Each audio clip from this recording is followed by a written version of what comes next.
भारतीय क्रिकेटर शुभमन गिल की फॉर्म को लेकर हो हल्ला शुरू हो गया है। इंग्लैंड के खिलाफ हैदराबाद टेस्ट में मिली हार के बाद उन पर दबाव और बढ़ गया है। फॉर्म के लिहाज से पिछले साल जनवरी का महीना शुभमन गिल के लिए सपनों जैसा था, लेकिन इस साल वो सपना बुरे सपने में बदल चुका है जो कट ही नहीं रहा। नमस्कार, मैं शिवेंद्र। इस वीडियो में शुभमन गिल के इस जनवरी रिश्ते पर बात करूंगा। वक्त की बात है।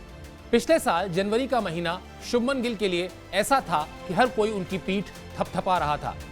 विश्व क्रिकेट में हर तरफ उनकी फॉर्म की चर्चा हो रही थी। अब वक्त ने बहुत तेजी से करवट ली है। 2024 की जनवरी शुभमन गिल पर बुरी तरह भारी पड़ रही है। इस साल जनवरी के महीने में अब तक शुभमन गिल ने 2 टेस्ट मैच, 1 T20 मैच खेला है। इन मैचों की सभी पारियों को मिलाकर भी वो 100 रनों का आंकड़ा पार नहीं कर पाए हैं। दक्षिण अफ्रीका के खिलाफ खेले गए केप टाउन टेस्ट मैच में उन्होंने पहली पारी में 36 और दूसरी पारी में 10 रन बनाए थे। इसके बाद अफगानिस्तान के खिलाफ मोहाली में खेले गए T20 मैच में उनके बल्ले से 23 रन निकले। हैदराबाद में इंग्लैंड के खिलाफ खेले गए पहले टेस्ट मैच में उनके बल्ले ने निराश किया। पहली पारी में शुभमन गिल को अच्छी शुरुआत मिली थी, लेकिन 23 रन बनाकर उन्होंने एक गैर जिम्मेदाराना शॉट खेलकर अपना विकेट गंवा दिया। सुनील गावस्कर उस वक्त कमेंट्री कर रहे थे। उन्होंने गिल के उस शॉट पर खुलकर अपनी नाराजगी जाहिर की। इसके बाद दूसरी पारी में भारतीय टीम के सामने 231 रन का लक्ष्य था। यशस्वी जायसवाल के आउट होने के बाद शुभमन गिल से उम्मीद थी कि वो क्रीज पर टिककर बल्लेबाजी करेंगे, लेकिन वो सिर्फ 2 गेंद खेलकर बगैर खाता खोले पवेलियन लौट गए। भारतीय टीम ये मैच 28 रन से हार गई। इसके बाद से शुभमन गिल को लेकर आलोचनाओं का दौर मजबूत हुआ है। चलिए अब साल 2023 में चलते हैं। तारीख थी 15 जनवरी। श्रीलंका के खिलाफ तिरुवनंतपुरम में खेले गए मैच में भारत को 317 रन से बड़ी जीत मिली थी। रनों के अंतर के लिहाज से यह भारतीय टीम के वनडे इतिहास की सबसे बड़ी जीत थी। इस मैच में शुभमन गिल ने 116 रन की शानदार पारी खेली थी। 97 गेंद पर खेली गई इस पारी में 14 चौके और 2 छक्के शामिल थे। इस मैच में विराट कोहली ने भी शतक जड़ा था। इसके बाद न्यूजीलैंड के खिलाफ 3 वनडे मैच की सीरीज थी।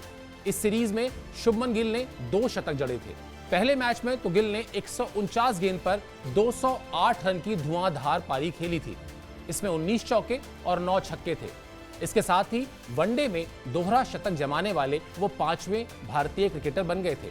इससे पहले रोहित शर्मा, वीरेंद्र सहवाग, ईशान किशन और सचिन तेंदुलकर ने ही यह कारनामा किया था।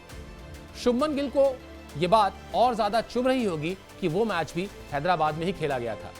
उस मैच में भारत को 12 रन से जीत मिली थी।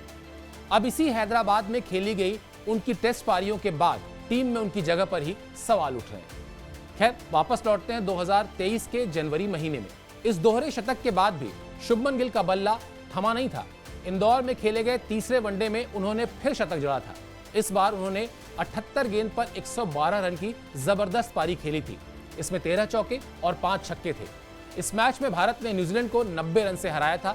इस सीरीज में शुभमन गिल को ही प्लेयर ऑफ द सीरीज चुना गया था। उन्होंने पूरी सीरीज में 360 रन बनाए थे। जनवरी 2023 में इन शतकों के अलावा बाकी मैचों में भी उनका बल्ला जमकर चला था।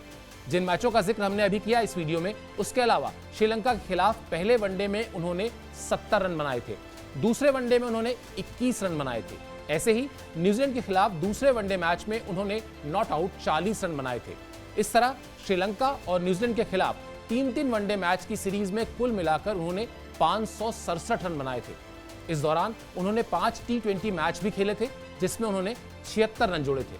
आपको बता दें, पिछले साल जनवरी में भारतीय टीम ने कोई टेस्ट मैच नहीं खेला था।